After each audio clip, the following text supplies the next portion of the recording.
Check out this episode of Giant TV. I sat down with just an incredible woman, Meshell Baker. I found her on a podcast. I was listening to her guest on this podcast, Spotify, iTunes show, and I just said, this woman's incredible. Everything she said was resonating with me, so I reached out, got together with her, and we're doing some really cool things together now. So I wanted you to hear from her what she's all about. You're absolutely going to love this episode. You just listen to Meshell, and she radiates confidence. And I love talking to her every single time we get together. I know you will too. She's talking about your confidence, how to ignite that, and how to make it work for you in business. And there's just so many takeaways here. Let's go check this out.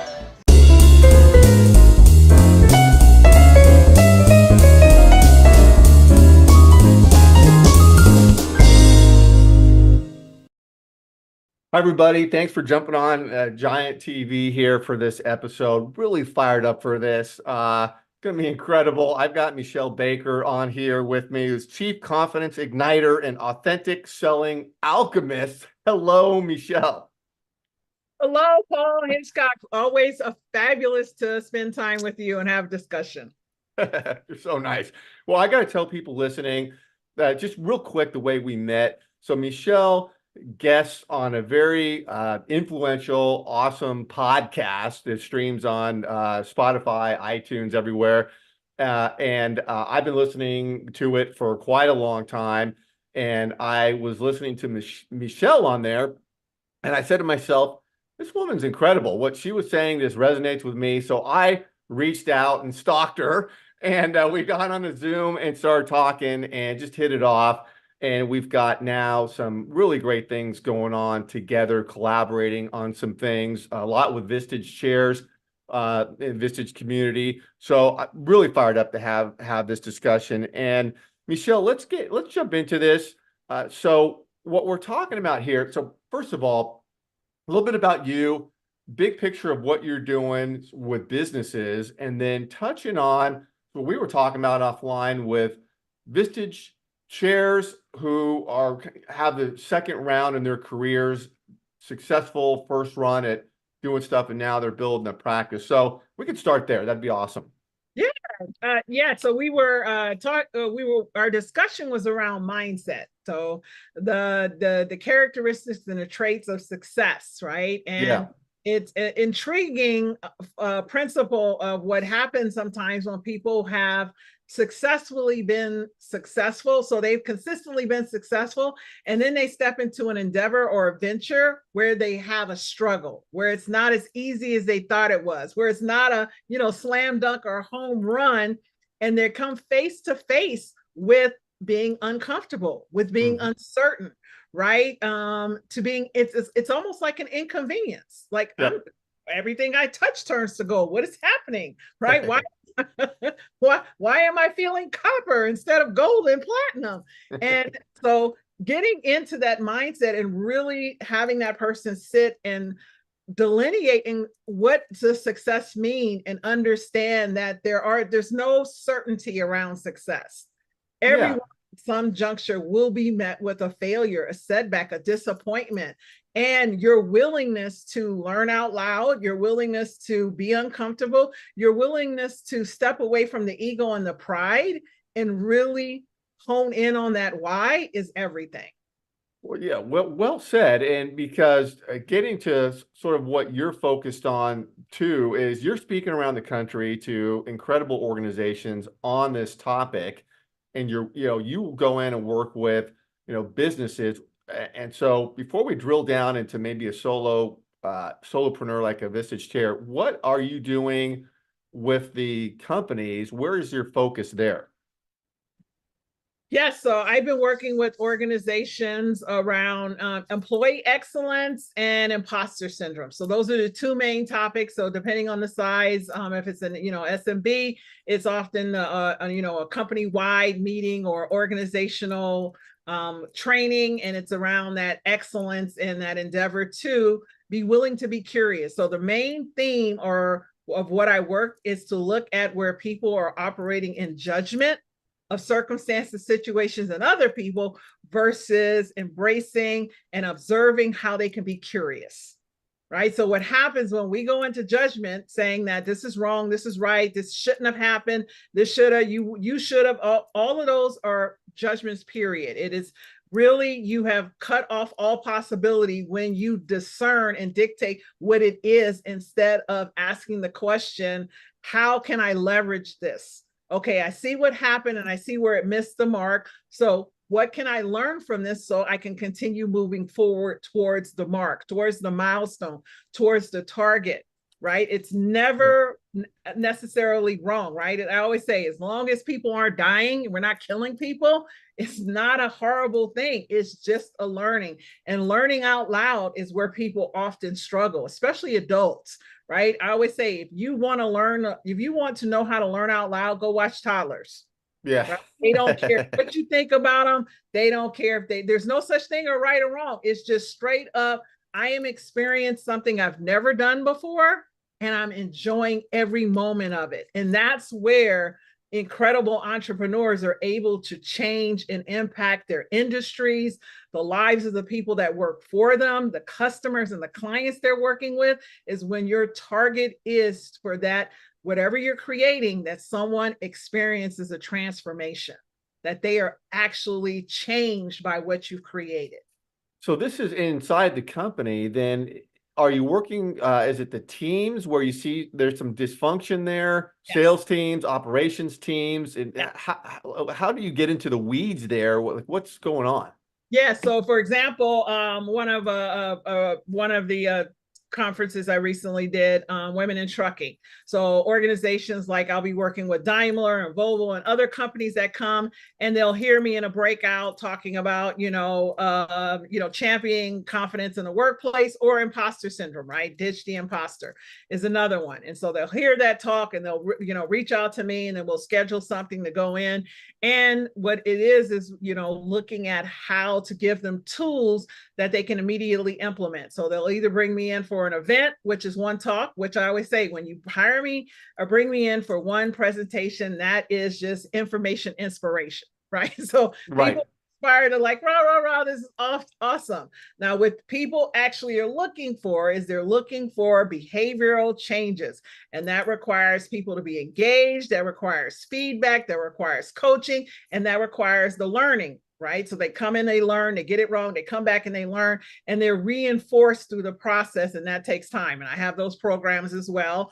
And so what it depends if they just want that, inspiration, which generally happens is based off of that.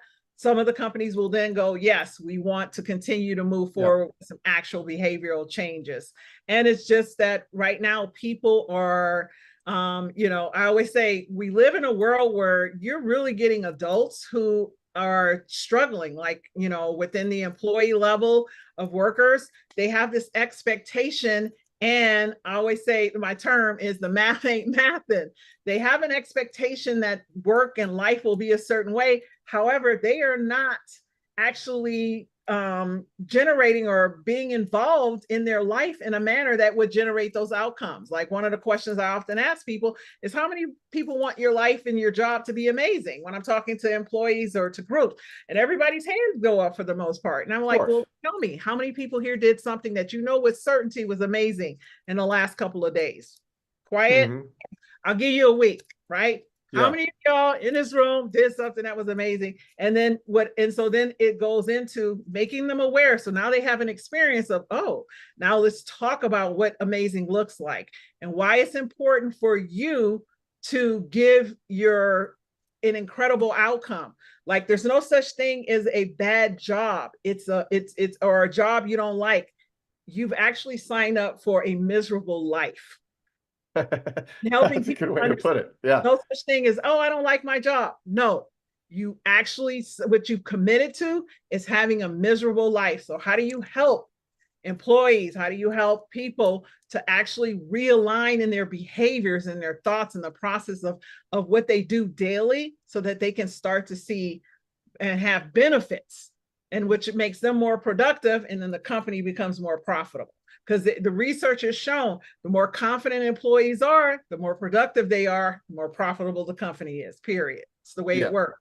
Yeah, yeah. Well, every time we talk, I steal sayings from you and I use them for my own business. So I just picked up 4 or 5 right now. But I got to ask you, because we were talking to Vistage Chairs. I know, yeah, you and I, you've talked to some, and we're doing some events and things like that. Really excited about that. But when you look at it, the Vistage Chairs, uh, very successful. Now they're building a practice, and it's challenging. It's very hard to build a practice like that. I mean, it's a big ask and so forth. But winners win and do stuff. But how would you approach someone who's been very successful in business? Now they're scrapping and scraping, building up this practice. What sort of issues you go into around that? Yeah. So, well, one of the things that I really would clearly understand what that person is, the why. So that's Simon Sinek, right? Start with why. So clearly understand why you are doing what you're currently doing. If it's causing you this much angst, I really want to understand why you're still doing it, right? So Right. getting clear on that, and then generally they have something that they're passionate about, and it doesn't matter what the passion is. It just matters that it's meaningful to you, the individual, and then looking at and tracing back the fact that you've already had successes. So let's borrow those experiences and apply them to where you are now. So how can you take what you've already been incredible, you've already been amazing, how we can strip down the specificity of your success and generalize it so that it can be applied to where you are now and help you to move forward in a similar manner that you did. It's never going to be the same. It's going to be a similar manner to what you've already done. If you've already succeeded, you will always succeed. It's just that people sometimes, our human brain likes to remember negative more than it likes to remember positive. Interesting. So when you say that, it doesn't matter what the career was before this new endeavor. It could be anything. It could be a coach. It could be leader of a big, corporation. But you're saying borrow from that, apply it to the new scenario. Is that behavioral things that you're talking about, or organizational things? Like, what is it that you borrow from here and use over here? It depends on the person. So I would tell people it's actually emotional. We forget that our mentality is our reality. So the easiest thing I always tell people, whatever you speak about, you bring about. So, and you only speak about what you're thinking, and you're only thinking what you're believing. So it always goes back to the belief. And what happens is when things don't go well over a period of time, sometimes people get entrenched in what they see with their physical eyes, that becomes the landscape of what they're talking about and their experience, instead of honing in on reminding themselves, look, I did this, I did that, right? Sometimes you got to be your own cheerleader. So there is a critic in our head. Biologically, human beings are 70% inclined to negative thoughts. I always tell people a negative thought has 3 times the hit power on your endorphins than a positive. Oh, like, yeah. Think about the last time you saw an accident. Who doesn't slow down? Think about the last time, right? All the things that are negative, they impact people at a higher intensity than something that's positive. So staying positive, which means looking for favorable outcomes, believing that no matter what has happened, it will still work in your favor. Right? That's the thing. And so getting to that and remembering, if you created success in the past, how do you reapply that? And then sometimes there's some refining, because some people have created success that they completely controlled, and now they're in an arena of unknown. So it's embracing how to create success in the unknown and with uncertainties. That's a whole different and that's where I generally work with people, is that helping people to be able to be certain of success when they're sitting in uncertainty. Oh, that's an amazing way to put it. And so there's so many things I'm thinking about as you're talking. So it's mindset, it's the things you said, but then you marry that with execution, correct? I'm focused on execution with folks I'm working with, but they go hand in hand, right? You got to have the mindset, and that's very powerful, but then execute is part of it, right? Yes. So I'll give you an example. An organization that had roughly, 200 employees. Somebody on the leadership team heard me speak, brought me in. So they, I had a committee. I sat there on a screen with like 8 people who were giving me the sniff test. And they were like, by the end of like 20 minutes, they were like, oh my God, if she could do this in 20 minutes, we got to have her. Right. So they brought me in. And again, I came in and I worked with the leaders first. So the leaders, when we did the work with the leaders, what we discovered through that training was that they actually had dealt with so many challenges with their teams that they were reinforcing the challenges. They were in judgment of employees, of the situation. It's not going to work. This person is not going to do well. So it was just in the conversation that they were having amongst themselves was complaining, right? So we often, like when you're in it, you don't see it, right? It's that whole, you can't read the label if you're in the bottle, right? Yeah. So it's taking that step back and giving them activities where they were able to recreate the possibility of what they wanted their team to be like, right? And then they implement that over time, and then we bring in the whole organization, and then did a training with them as well, and then follow up. So again, it is the recreation, the reimagining of the possibilities, and it's creating a blueprint of what that looks like. And now so in place of what this is how you normally respond, this would be a favorable response. This would be a more curious instead of, right? So those are the activities we go through, is really about communication, because that's what is the differentiator in someone who is a leader who is elevating their team or organization versus someone who is basically just giving people marching orders. Yeah. And as you're talking, you're talking about a structure there. I see the components, whether it's at a business or an individual solopreneur. That structure seems to me would be intact in both areas. Is that a fair way to say it? Yes. Yeah. Yes. Yeah. And again, the one thing I impress upon people is the most successful people on the planet always have mindset coaches. They always have mindset. Like they don't just do, just performance. Performance is one thing. Mindset. Remember, performance is how you actually use your time. Time is finite. Like how you're hitting targets. What are you doing through your day, right? What are you doing? Performance is about doing. Doing is finite. 24 hours, 1,440 minutes, 86,400 seconds. We all get the same. What's infinite, unending, and unlimited is our mind. And when you actually start to operate through utilizing your mind as the source to help you move forward, you can leapfrog any situation. God, I love it. So many takeaways. I know your time is limited and you've been very generous here, Meshell. I know you've got something else going on. We were talking before we started filming this. So thank you. Thanks everybody for listening. Yes. And Meshell, I know we're going to be talking again very soon. So appreciate it. Yes. Thank you, Paul. Okay. All right. Talk to you soon.